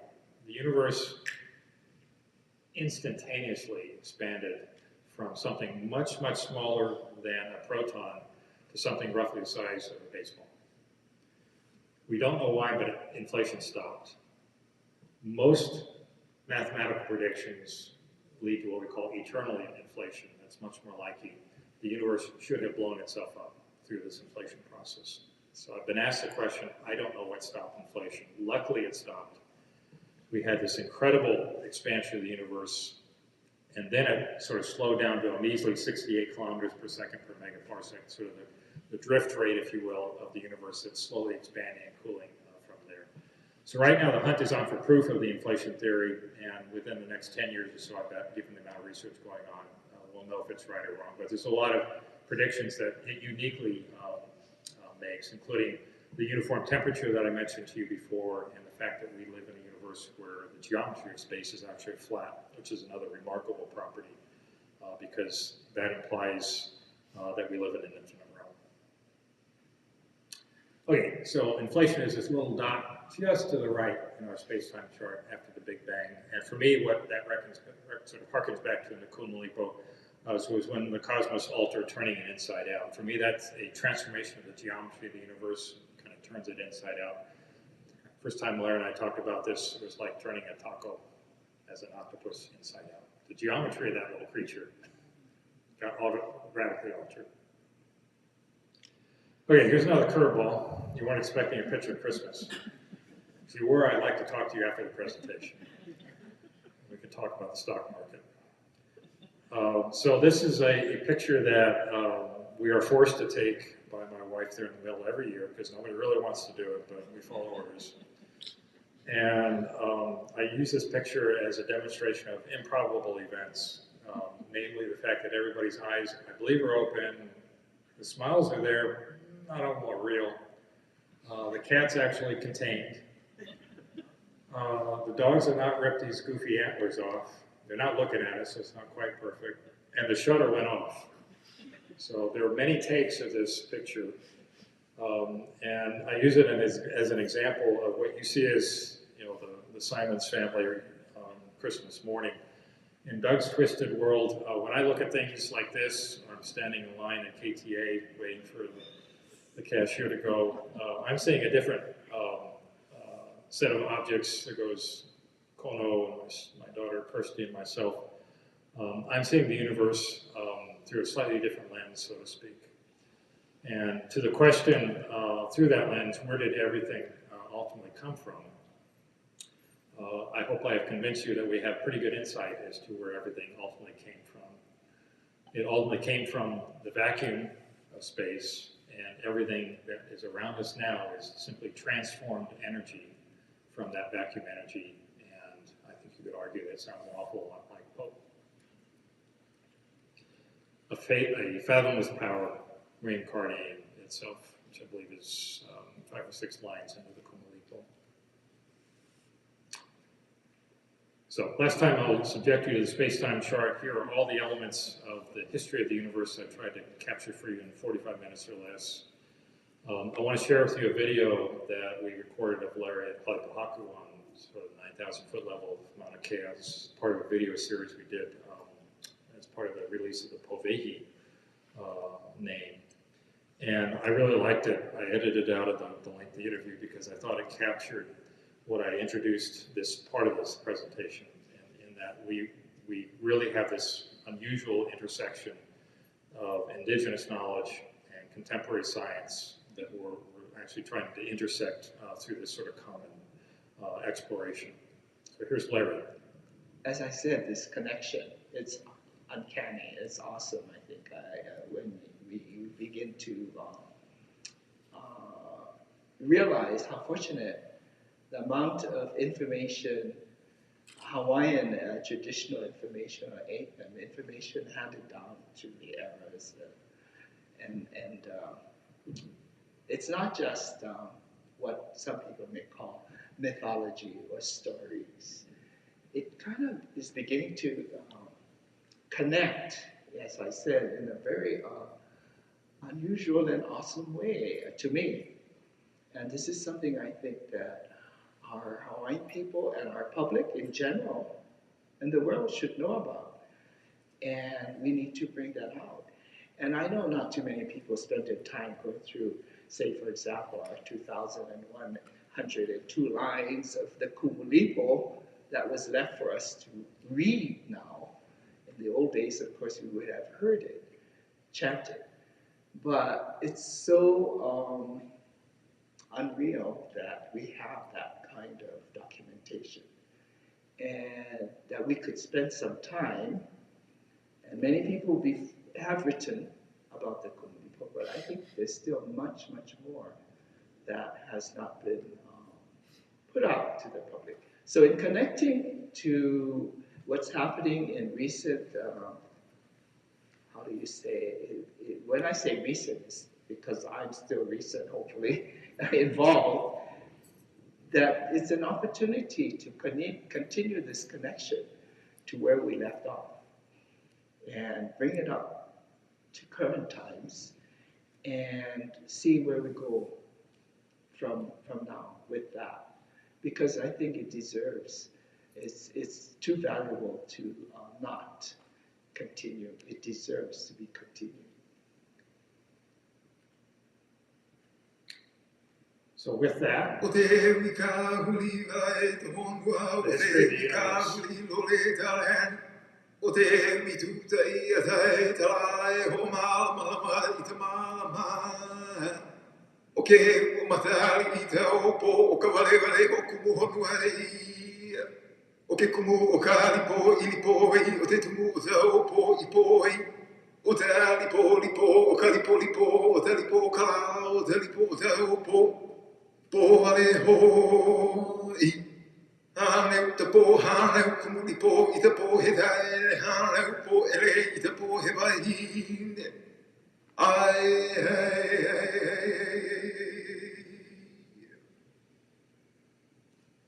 we thank you for your kind patience. That's the physics of Po.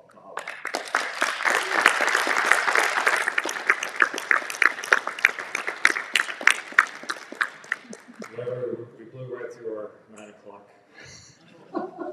We had a dinner reservation. I'm sorry. We have nobody to blame but ourselves. We're kidding. We gotta go faster. Sorry, we get carried away. Happy to take questions. They all go to Larry anyway. Anyone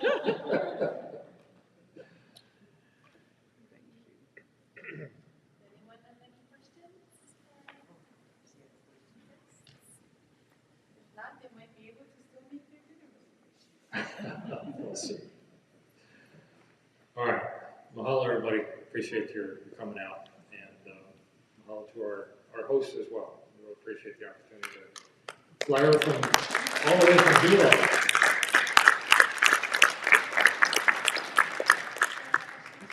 Is there going to be more of this series that you're going to be doing on this On the Kumulipo? Yeah. We are thinking about how to extend the conversation of the Kumulipo. Yeah. We've barely scratched the surface. Yeah. This is just the prelude to the Kumulipo. As Larry hinted, most of it is a lesson in evolution and biology, and it's really quite staggering when you look at the sophistication of life forming originally in oceans, coral polyps, etc. And there's a lot of fertile ground for exploration. Yeah, thank you. Thank you. Okay.